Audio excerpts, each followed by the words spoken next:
करण देवी teaching 2.6 में आप सभी का स्वागत है एवं वेलकम है।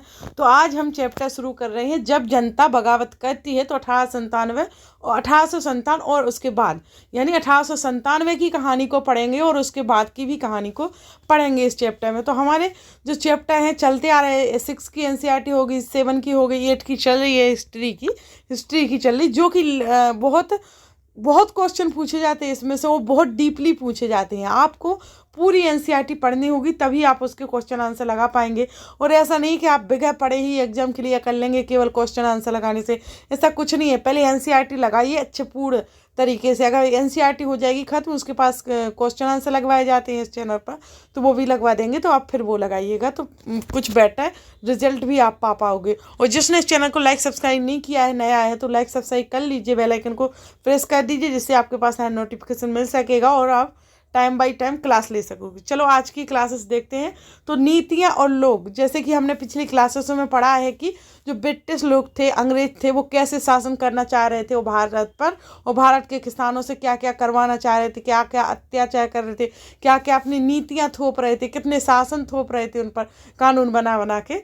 तो नीतियाँ और उनके लोग जैसे, तो आज हम देखते हैं नीतियाँ और कार्यवाही। जो नीतियाँ और कार्यवाही हैं जनता के हित में नहीं हो रही थी, वो थोप रहे थे, कानून बना रहे थे, नीतियाँ बना रहे थे जनता के लिए, पर वो जनता के हित में नहीं हो रही थी। जो उनकी भावनाओं को ठेस पहुंचाती थी जनता को, तो उनका लोग किस तरह विरोध कर रहे थे। जैसे उनने कार्रवाई की, नीति की, तो जनता के हित में नहीं हुई, उनकी भावनाओं को ठेस पहुंची। ठेस के बाद तो उनका लोग किस तरह विरोध करेंगे? विरोध ही करेंगे ना, जब उनके ठेस पहुंचेगी, उनके तरीके से नहीं होगा जनता के कुछ। अभी भी अगर जनता के तरीके से प्रधानमंत्री या कोई भी मुख्यमंत्री काम ना करे तो विरोध तो होता ही रहता है। तो जैसे हमारी जॉब्स नहीं आ रही हैं, वैकेंसी नहीं आ रही कोई क्षेत्रों में, तो उनमें विरोध तो चलता ही है। नवाबों की छिनती जनसत्ता, नवाबों की छिनती सत्ता के बारे में 18वीं सदी के मध्य से ही राजाओं के और नवाबों की ताकत छिनने लगी थी। कितनी? 18वीं सदी के मध्य में ही राजाओं नवाबों की ताकत छिनने लगी थी, और उनकी सत्ता और सम्मान दोनों खत्म होते जा रहे थे। और खत्म हो रहे थे तो इसके जरिए बहुत सारे स्थानीय शासकों ने अपने हितों की रक्षा के लिए कंपनी के साथ बातचीत की। खत्म हो रहे थे ना उनके बहुत सारे सत्ता सम्मान, तो फिर उन्होंने कंपनी के साथ बातचीत करना शुरू कर दिया। देखो दोस्तों, हाईलाइट करके रखा है बुक्स को, जिससे हाईलाइट से आप पढ़ोगे तो मोस्ट पढ़ोगे, जो एग्जाम से रिलेटेड है वही पढ़ेंगे हम। और बेसिक करना हमें बहुत इम्पोर्टेंट है, तभी हमारा एग्जाम कोई क्लियर होता है और हम पेपर भी तभी लगा पाते हैं। फिर है, जैसे कि झांसी की रानी लक्ष्मीबाई चाहती थी कि कंपनी उनके पति की मृत्यु के बाद उनके गोद लिए हुए बेटे को राजा मान ले। जैसे कंपनी है तो वो चाहती थी, झांसी की रानी को उनके पति की मृत्यु हो गई तो उनके जो बेटा गोद लिया है जिस बेटा को, तो उसको कंपनी राजा मान ले शासन का, है ना। पेशवा बाजीराव द्वितीय के दत्तक पुत्र नाना साहेब ने कंपनी को से आग्रह किया कि उनके पिता को जो पेंशन मिलती थी वह मृत्यु के बाद उन्हें मिलने लगे। अपनी श्रेष्ठता और सैनिक ताकत के नशे में चूर कंपनी ने इन निवेदनों को ठुकरा दिया और अवध की रियासत और अंग्रेजों के कब्जे में जाने लगी। आखिरी रियासतों में से थी कौन सी? अवध की रियासत, है ना, जो 1801 में अवध पर एक सहायक संधि थोपी गई। और 1801 में मोस्ट इम्पोर्टेंट ऐसे पेपर आते हैं कि 1801 में कौन सी संधि थोपी गई? तो 1801 में सहायक संधि थोपी गई अवध पर। किस पर थोपी गई? अवध पर, जो 1856 में अंग्रेजों ने उसे अपने कब्जे में ले लिया। और गवर्नर जनरल डलहौजी ने ऐलान कर दिया कि रियासत का शासन ठीक से नहीं चलाया जा रहा है, इसलिए शासन को दुरुस्त और करने के लिए ब्रिटिश प्रभुत्व जारी करना चाहिए। फिर है अवध की कंपनी ने मुगलों के शासन को खत्म करने की भी पूरी योजना बना ली थी। क्या? कि कंपनी है ना, जो उसने शासन को खत्म करने की पूरी योजना बना ली थी। कौन सी शासन? मुगल शासन को। तो और कंपनी द्वारा जारी किए गए सिक्कों पर मुगल बादशाह का नाम हटा दिया गया था, क्योंकि पहले मुगल बादशाह का नाम था तो कंपनी द्वारा हटा दिया गया था। फिर 1849 में गवर्नर जनरल डलहौजी ने ऐलान किया कि बहादुर शाह जफर की मृत्यु के बाद बादशाह के परिवार को लाल किले से निकालकर दिल्ली में कहीं और बसाया जाएगा। 1856 में गवर्नर जनरल कैनिंग ने फैसला किया कि बहादुर शाह जफर आखिरी मुगल बादशाह होंगे। तो पेपरों में कहीं पूछा जाता है कि आखिरी बादशाह होंगे, ये किसने कहा था? तो कैनिंग ने कहा था, गवर्नर जनरल कैनिंग ने। और कौन से बादशाह आखिरी होंगे, तो वो मुगल बादशाह जफर, यानी वही। तो उनकी मृत्यु के बाद उनके किसी भी वंशज को बादशाह नहीं माना जाएगा, ये भी उन्होंने कहा था, और केवल राजकुमारों के रूप में मान्यता दी जाएगी उन्हें, मतलब बादशाह नहीं माना जाएगा। आखिरी तो यही थे, मुगल बादशाह यही माने गए थे आखिरी हैं। फिर इसके बाद उन्होंने बोल दिया था ब्रिटिश कंपनी ने कि अब फिर इसके बाद बादशाह नहीं माने जाएंगे, राजकुमार के रूप में माने जाएंगे। तो किसान और सिपाही के बीच, किसान गांवों में किसान और जमींदार भारी भरकम लगान और कर वसूली के सख्त और तरीकों से परेशान थे। जैसे कि पहले ही बताया कि ब्रिटिश सरकार से बहुत परेशान थे यहाँ के लोग, क्योंकि वो थोपते थे हर चीज़। तो गांवों और किसानों जमींदारों भारी भरकम लगान और वसूल से सख्त तरीकों से परेशान थे। तो बहुत सारे लोग महाजनों से लिया कर्जा नहीं लौटा पा रहे थे, और इनके कारण उनकी पीढ़ियों पुरानी ज़मीनों हाथ से निकलती जा रही थी। अब कर्जा होगा तो ज़मीनें तो निकलेंगी, ऑब्वियसली वो ज़मीन छीन लेते थे। तो कंपनी के तहत काम करने वाले भारतीय सिपाहियों के असंतोष अपनी वजह थी। क्या थी? असंतोष की अपनी वजह होती थी। फिर वे अपने वेतन भत्तों और सेवा शर्तों के कारण परेशान तो थे, लेकिन कई नियम की धार्मिक भावनाओं और आस्थाओं को ठेस पहुंचाते थे। ऐसा करते थे कि कंपनी जैसे कई उनकी भावनाओं को, उनकी धार्मिक भावनाओं को, आस्थाओं को ठेस पहुंचाती थी। और उस जमाने में बहुत सारे लोग समुद्र पार नहीं करना चाहते थे। उस समय के बहुत सारे लोग समुद्र पार कर नहीं जाना चाहते थे, क्योंकि उन्हें लगता था कि समुद्र यात्रा उनके धर्म को और जाति को भ्रष्ट हो जाएंगे। अगर समुद्र पार कर लेंगे तो उनकी जो जाति और धर्म है वो भ्रष्ट हो जाएंगे, ये लगता था उनको। तो 1824 में सिपाहियों को कंपनी की ओर से लड़ने के लिए समुद्र के रास्ते बर्मा जाने का आदेश मिला। तो उन्होंने इस हुक्म को मानने से इनकार कर दिया था। किसने? सिपाहियों को मिला था कंपनी की ओर से लड़ने के लिए समुद्र के रास्ते बर्मा जाने का आदेश मिला, तो उन्होंने इस हुक्म को मानने से इनकार कर दिया। फिर क्या हुआ? तो उन्हें ज़मीन के रास्ते से जाने में एतराज़ नहीं था, वो ज़मीन के रास्ते से जा सकते थे। तो सरकार का हुक्म ना मानने के कारण उन्हें सख्त सजा भी दी गई, क्योंकि वह मुद्दा अभी ख़त्म नहीं हुआ था। इसलिए 1856 में कंपनी को एक नया कानून बनाना पड़ा। वो जो सत्ता थी, अभी भी वो मुद्दा ख़त्म नहीं हुआ था। इस वजह से 1856 में कंपनी को नया कानून बनाना पड़ा। इस कानून में साफ कहा गया था कि अगर कोई व्यक्ति कंपनी की सेना में नौकरी नहीं करेगा, अगर कोई भी व्यक्ति कंपनी की सेना में नौकरी करेगा तो ज़रूरत पड़ने पर उसे समुद्र पार भी जाना पड़ सकता है। तो उन्होंने ये साफ कह दिया था, कानून बनाया था कि अगर इसमें नौकरी करेगा तो उसे समुद्र पार करना पड़ेगा। तो अब किसान मजबूर हो गए थे इस कानून की वजह से। तो सिपाही गाँवों के हालात से परेशान थे, क्योंकि होंगे ही बहुत सारे सिपाही, कुछ किसान थे, मतलब जो बहुत सारे सिपाही थे वो कुछ किसान की घर से भी आते थे, वे अपने परिवार गाँव को छोड़कर आए हुए थे। लिहाजा किसानों का गुस्सा जल्दी ही सिपाहियों में फैल गया। अब जब वो किसान थे वहीं पर मजदूरी करने आए थे, सिपाही बन गए थे, तो उनका गुस्सा धीरे धीरे किसानों में भी फैल गया। उस सुधारों पर प्रतिक्रिया, फिर क्या प्रतिक्रिया हुई? सुधारों पर। तो अंग्रेजों को लगता था कि भारतीय समाज को सुधारना जरूरी है, क्योंकि सती प्रथा को रोकने और विधवा विवाह को बढ़ावा देने के लिए कानून भी बनाए गए, और अंग्रेजी भाषा की शिक्षा को जमकर प्रोत्साहन किया गया था उस टाइम पे। तो 1830 के बाद कंपनी ने ईसाई मशीनरियों को खुलकर काम करने और यहाँ तक कि जमीन व संपत्ति जुटाने की भी छूट दी थी। 1850 में एक नया कानून बनाया गया, जिससे ईसाई धर्म को अपनाना और आसान हो गया था। क्या हुआ कि 1850 में एक कानून और बनाया गया, जिससे ईसाई धर्म है उसको अपनाना और आसान हो गया था, क्योंकि इस कानून में प्रावधान किया गया था उनके द्वारा, अंग्रेजों के द्वारा। तो इस कारण कि अंग्रेज उनका धर्म उनके साथ, तो और लोगों को लगा, जैसे भारतीय लोग, उन्हें लगा कि अंग्रेज उनका धर्म, उनके सामाजिक रीति रिवाज और परंपरागत जीवन शैली को नष्ट कर रहे हैं, ऐसा लग रहा था। क्योंकि कानून तो मदद कर रहा था ईसाई धर्म को, लेकिन उनको लग रहा था कि ये मदद नहीं कर रहे, नष्ट करना चाह रहे। दूसरी तरफ ऐसे भारतीय भी थे जो मौजूदा सामाजिक व्यवस्था में बदलाव चाहते थे। दूसरी तरफ कैसे लोग थे? जो मौजूदा सामाजिक व्यवस्था में बदलाव चाहते थे। और जो है ये कैसी बातचीत फैल रही थी? जो उत्तर भारत के बाज़ारों में जो सिपाही हैं वो खबरें फैलाते हुए और एक दूसरे की अफवाह फैलाते हुए। फिर आगे बढ़ते हैं। कहानी है, कहानी से एग्जाम में ऐसे क्वेश्चन नहीं आते हैं, और ज़्यादातर क्वेश्चन आते हैं स्टेटमेंट में, इसलिए पूरा पढ़ाना पड़ रहा, वरना नहीं पढ़ाते, क्योंकि स्टेटमेंट में आएंगे तो उसको तो पूरा पढ़ना ही पड़ेगा ना। फिर है आगे, इधर है क्या, सैनिक, सैनिक विद्रोह, यानी जब सिपाही इकट्ठा होकर अपने सैनिक अफसरों का हुक्म मानने से इनकार कर देते हैं तो सैनिक विद्रोह चालू हो जाता है। फिर है भारत के उत्तरी भागों में 1897 ऐसी ही स्थिति पैदा हो गई जो फतेह और शासन के 100 साल बाद ईस्ट इंडिया कंपनी को एक भारी विद्रोह से जूझना पड़ रहा था। और मई 1897 में, सॉरी 97 नहीं 57 में शुरू हुई इस बगावत ने भारत में कंपनी का अस्तित्व ही खतरे में डाल दिया था। मेरठ से शुरू करके सिपाहियों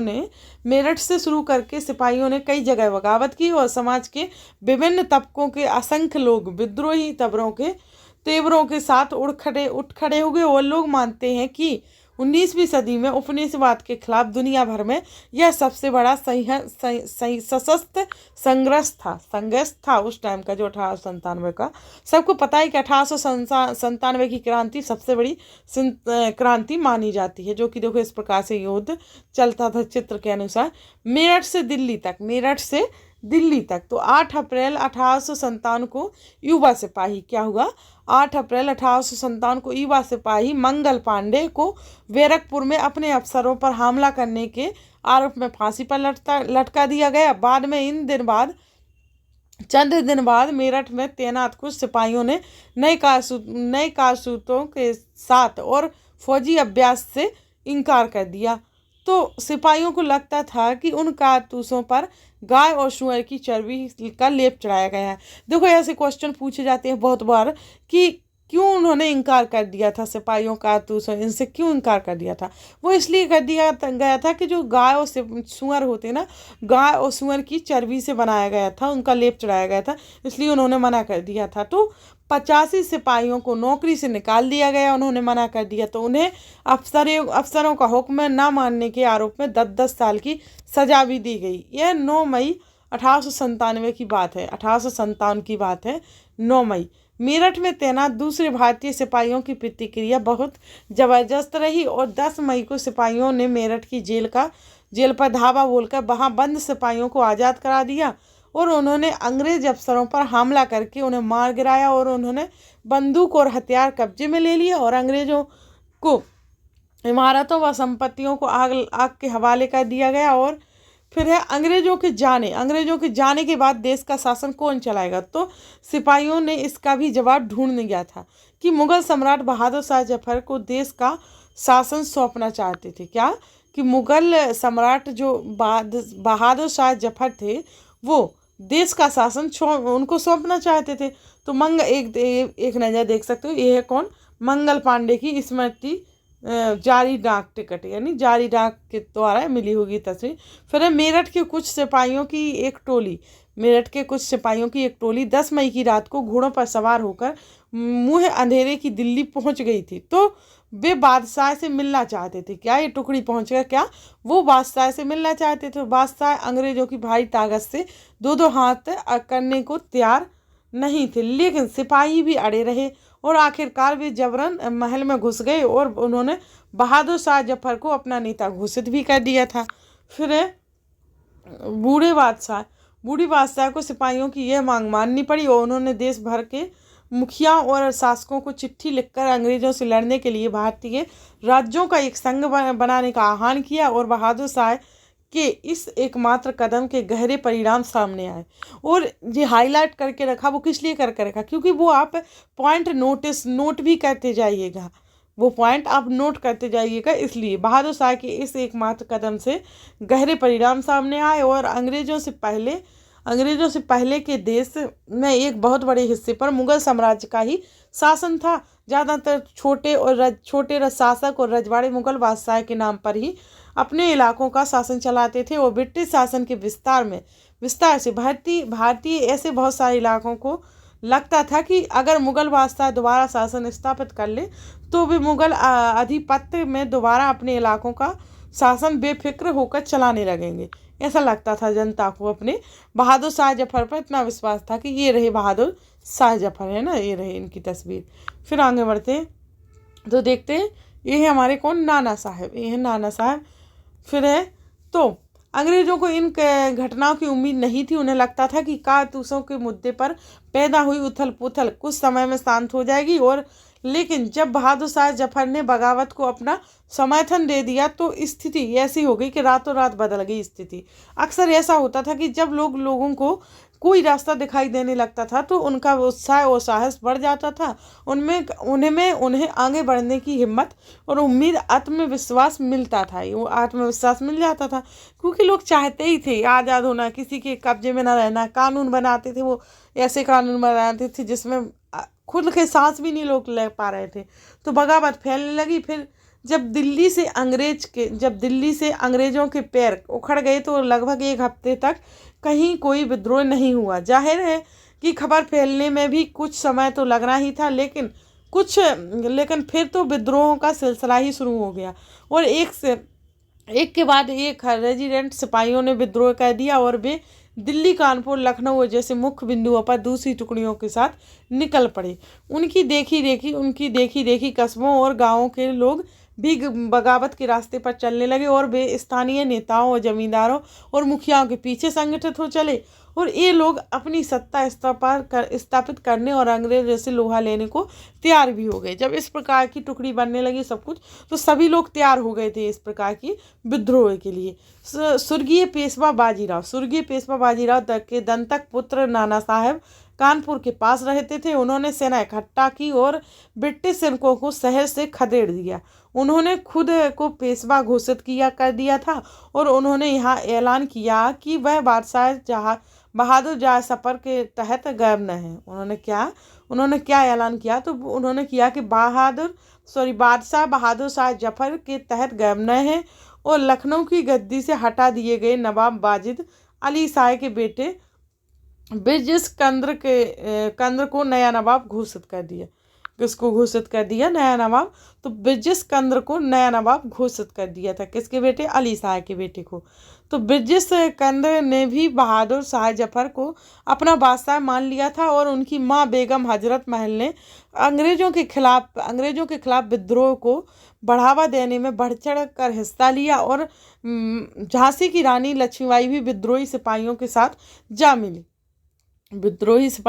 मिली, और उन्होंने भी नाना साहब के सेनापति तात्या टोपे के साथ मिलकर अंग्रेजों को भारी चुनौती दी। और मध्य प्रदेश के मंडला क्षेत्र में राजगढ़ की रानी अवंतीबाई लोधी ने भी 4000 सैनिकों की फौज तैयार की और अंग्रेजों के खिलाफ उनका नेतृत्व किया, क्योंकि ब्रिटिश शासन ने उनके राज्य के प्रशासन पर नियंत्रण कर लिया था। मोस्ट इम्पोर्टेंट ऐसे क्वेश्चन पूछ लिए जाते हैं ज़्यादातर कि झांसी की रानी जो लक्ष्मीबाई है विद्रोही सिपाहियों से जा मिली, और उन्होंने भी मिलकर अंग्रेजों से, नाना साहब और तात्या टोपे के साथ मिलकर भारी चुनौती दी थी। और दूसरा है कि मध्य प्रदेश के मंडला क्षेत्र में, जैसे एक महिला के जरिए बता रहे कि ये क्वेश्चन पूछ लिए जाते हैं। मध्य प्रदेश में है कि मंडला क्षेत्र में राजगढ़ की रानी अवंतीबाई लोधी ने भी 4000 सैनिकों की फौज तैयार की और उनके अंग्रेजों के खिलाफ नेतृत्व किया था। तो क्योंकि ब्रिटिश शासन में उनके राज्य के प्रशासन पर नियंत्रण कर लिया था, इस वजह से तो विद्रोही टुकड़ियों के सामने अंग्रेजों की संख्या बहुत कम थी। अंग्रेजों की संख्या कम पड़ गई तो बहुत सारे मोर्चों पर उनकी जबरदस्त हार हुई, और इससे लोगों को यकीन हो गया कि अब अंग्रेजों के शासन खत्म हो चुका है, और अब लोगों को विद्रोहों में खून पड़ने का गहरा आत्मविश्वास भी मिल गया था। जब वो अंग्रेज हार गए तो लोगों को लगा कि हाँ अब हार सकते, उन्हें विश्वास होने लगा। खास तौर पर अवध के इलाके में चौतरफा बगावत की स्थिति थी, और 6 अगस्त 1857 को लेफ्टिनेंट कर्नल टाइटलर ने अपने कमांडर इन चीफ को टेलीग्राम भेजा, जिसमें उसने अंग्रेजों के भय को व्यक्त किया था भय को। किसको? अंग्रेजों के। ये ऐसे पूछ लिए जाते हैं कि 6 अगस्त 1857 को क्या हुआ था। तो लेफ्टिनेंट कर्नल टाइटलर ने अपने कमांडर को इन चीफ को टेलीग्राम भेजा था, और जिसमें उसने अंग्रेजों के भय को व्यक्त किया था कि हमारे लोग विरोधियों की संख्या और लगातार लड़ाई से थक गए हैं और एक एक गांव हमारे खिलाफ है, जमींदार भी हमारे खिलाफ खड़े हो रहे हैं। तो इस दौरान बहुत सारे महत्वपूर्ण नेता सामने आए और उधार के लिए फौजबाद इस दौरान बहुत सारे महत्वपूर्ण नेता सामने आए और उधार के लिए फौजाबाद के मौलवी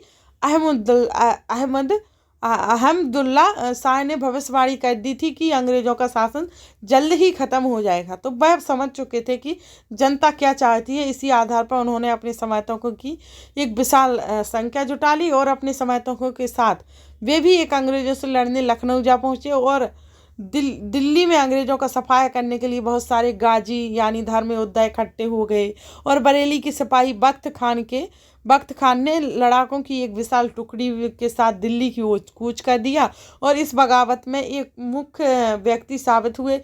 बिहार के एक पुराने जमींदार कुंवर सिंह ने भी विद्रोही सिपाहियों का साथ दिया था और महीनों तक अंग्रेजों से लड़ाई चली और तमाम इलाकों के नेता और लड़ाके इस युद्ध में हिस्सा ले रहे थे बहुत लोग। जैसे कि ये है हमारे कौन वीर कुंवर सिंह की तस्वीर, पहले है ये है रानी लक्ष्मीबाई की तस्वीर, ये हमारी कौन रानी लक्ष्मीबाई, फिर ये हमारे कौन वीर कुंवर सिंह की तस्वीर, ये है हमारे कौन वीर कुंवर सिंह जो कि कहाँ के थे, पुराने जमींदार थे बिहार के। और फिर ब्रिटिश टुकड़ियाँ विद्रोह पर हमला करती हुई, जो ब्रिटिश टुकड़ियाँ है ना वो विद्रोह पर हमला करती हुई, चित्र में अच्छे तो नहीं दिख रहा लेकिन ये हमला ही करते टाइम की है, जिन्होंने दिल्ली के लाल किला तो थोड़ा नज़र आ रहा होगा, वहाँ पर ये युद्ध हुआ था। फिर है कंपनी का पलटवार क्या था, तो विद्रोही सिपाही मेरठ से दिल्ली की तरफ कूच करते हुए, जो विद्रोही सिपाही है ना सभी अपने, तो मेरठ से दिल्ली की ओर कूच करते हुए, क्योंकि दिल्ली में लाल किला है वहाँ पर विद्रोह हुआ था तो वहाँ कूच करते हुए दिखाई दे रहे हैं। फिर देखते हैं हम इस उथल पुथल के बावजूद अंग्रेजों ने हिम्मत नहीं छोड़ी और कंपनी ने अपनी पूरी ताकत लगाकर विद्रोह को कुचलने का फैसला लिया। उन्होंने इंग्लैंड से और फौजी मंगवाए और क्या हुआ कि विद्रोह को जल्दी सजा देने के लिए नए कानून बनाए गए। विद्रोह के मुख्य केंद्रों पर धावा बोल दिया गया। सितंबर 1857 में दिल्ली दोबारा अंग्रेजों के कब्जे में आ गई। अब जब उन्होंने हार नहीं मानी, क्योंकि कंपनी ने इंग्लैंड से भी बहुत सारे सिपाही बुला लिए, उन्हें दिक्कत हुई तो फिर से हार हो गई एक बार।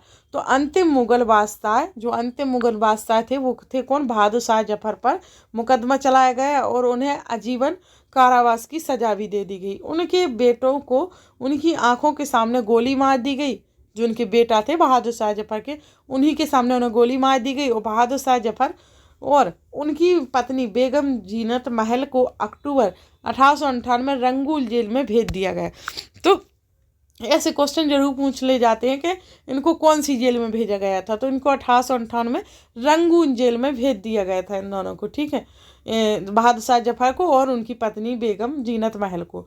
इसी जेल में नवंबर 1862 में बहादुर शाह जफर ने अंतिम सांस ले ली थी। कौन सी, रंगून की जेल में 1862 में बहादुर शाह जफर ने अंतिम सांस ली थी। दिल्ली पर अंग्रेजों का कब्जा होने लगा और यह मतलब नहीं था कि विद्रोह खत्म हो चुका है। तो इसके बाद भी लोग अंग्रेजों से टक्कर लेते रहे और व्यापक बगावत की विशाल ताकत को कुचलने के लिए अंग्रेजों को अगले 2 साल तक लड़ाई लड़नी पड़ी थी। मार्च 1858 में लखनऊ अंग्रेजों के कब्जे में चला गया था। मार्च 1858 में लखनऊ है जो क्षेत्र वो अंग्रेजों के कब्जे में चला गया। वो जून 1858 में रानी लक्ष्मीबाई की शिकस्त हुई और उन्हें मार दिया गया। दुर्भाग्यवश ऐसा ही रानी अवंतीबाई लोधी के साथ भी हुआ। रानी लक्ष्मीबाई के साथ वही हुआ और रानी अवंतीबाई के साथ भी हुआ। खेड़ी की शुरुआत विजय के बाद उन्होंने अपने आप को अंग्रेजी फौज से घिरा पाया और वे शहीद हो गए। तात्या टोपे मध्य भारत के जंगलों में रहते हुए आदिवासियों और किसानों की सहायता से छापामार युद्ध चलाते रहे। जैसे पूछा जाता है पेपरों के, छापामार युद्ध कौन चलाते रहे, तो वो तात्या टोपे मध्य भारत में जंगलों में रहते हुए आदिवासियों और किसानों की सहायता से छापामार युद्ध चला रहे थे। ऐसे स्टेटमेंट में पूछ लिया जाता है, इनको बहुत अच्छे से सोच के समझ के रखना। आपने अच्छे से सोच लिया, आदिवासी हैं और किसान, उन सब की सहायता से तात्या टोपे छापामार युद्ध चला रहे थे और जिस तरह पहले अंग्रेजों के खिलाफ मिली सफलताओं से विद्रोहियों को उत्साह मिला था, उसी तरह विद्रोही ताकतों की हार से लोगों की हिम्मत टूटने लगी। और पहले उन्हें आत्मविश्वास हो गया था, इस हार के बाद उनकी हिम्मत टूटने लगी तो बहुत सारे लोगों ने विद्रोहियों का साथ छोड़ दिया और अंग्रेजों ने भी लोगों का विश्वास जीतने के लिए हर संभव प्रयास कर दिया, जिन्हें वफादार भूस्वामी के लिए ईमानदारों का ऐलान कर दिया, इनामों का। क्या हुआ कि जो युद्ध हुआ, पहले उन्हें विश्वास हो गया क्योंकि थोड़ी जीत रही थी, जो भारत के लोग हैं वो जीत रहे थे ब्रिटिश सरकार से।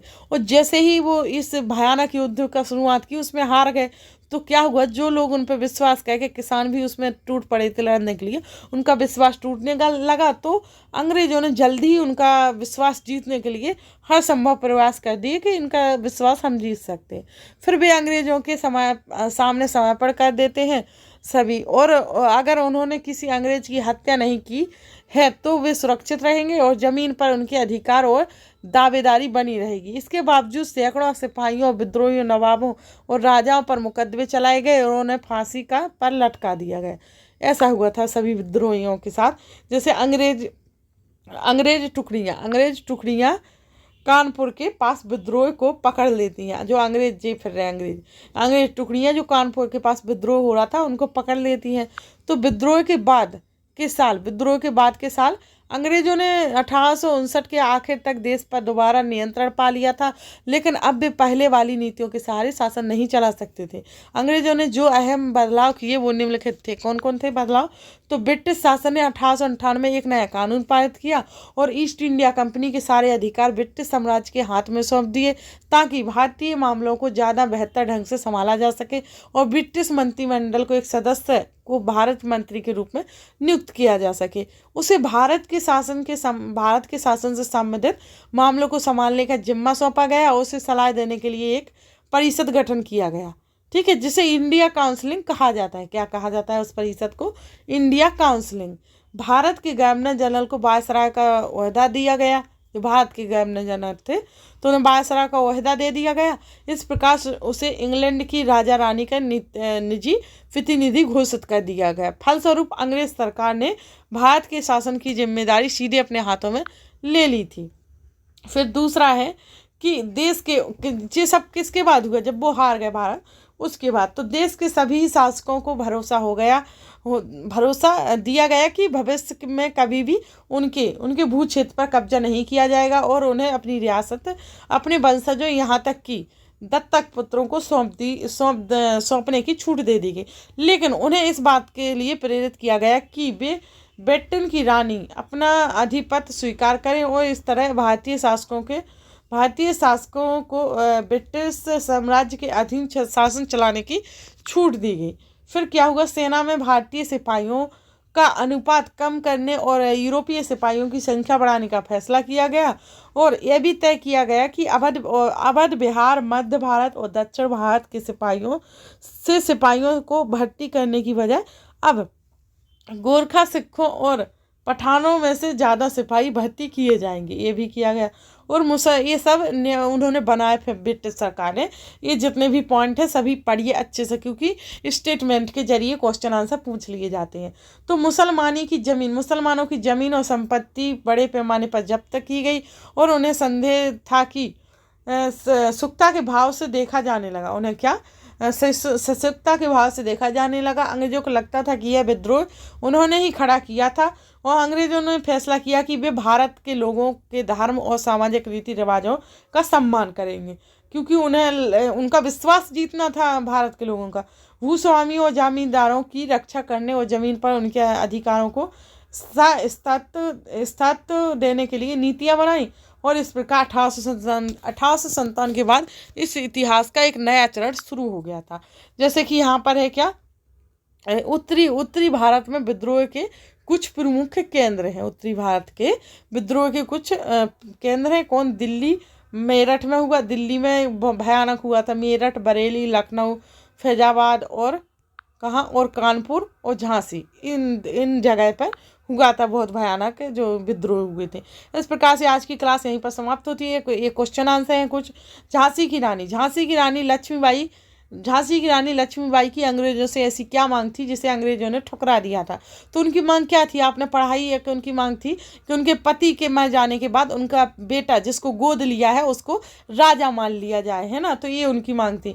ईसाई धर्म अपनाने वालों के हितों की रक्षा के लिए अंग्रेजों ने क्या किया, तो अंग्रेजों ने उनको सपोर्ट किया था। तो ईसाई धर्म को अपनाने के लिए बहुत ज़्यादा सपोर्ट कर दिया था और लोग उनके खिलाफ हो गए थे कि अपने स्वार्थ के लिए सपोर्ट कर रहे हैं। हमने अभी पढ़ाई है ऊपर जैसे कि फिर सिपाहियों को नए कारतूसों पर क्यों इतराज़ था, तो आपने पढ़ाई है कि सिपाहियों को नए कारतूसों पर इसलिए इतराज़ था क्योंकि गाय और सुअर की जो चर्बी होती है उनका लेप लगाया है, इसलिए हम लोग नहीं उठाएंगे ये चीज़। तो गाय और सुअर की चर्बी की लेप की वजह से उन्होंने ये नहीं किया था। और अंतिम मुगल बादशाह ने आखिरी साल किस तरह बिताए, तो अंतिम मुगल बादशाह ने अपने आखिरी साल किस तरह बिताए, तो वो उन्होंने रंगून की जेल में उन्हें डाल दिया था। रंगून की जेल में उनके पति पत्नी को, उसी में उनका देहांत हो गया था। इस प्रकार से ये क्वेश्चन है। डेली क्वेश्चन भी एनालिसिस लास्ट में कराती हूँ और आपकी डेली क्लासेस आती है। और इस चैनल को लाइक सब्सक्राइब जरूर कर लीजिए क्योंकि बहुत मोस्ट इंपॉर्टेंट क्लासेस है आपकी, जितने भी जिसका एसोसिएशन सब्जेक्ट है एग्जाम निकालना है तो बहुत मोस्ट इंपॉर्टेंट है। और जिसने लाइक सब्सक्राइब नहीं किया वो कर दीजिए, बेल आइकन को प्रेस कर लीजिए। Thanks to for watching video.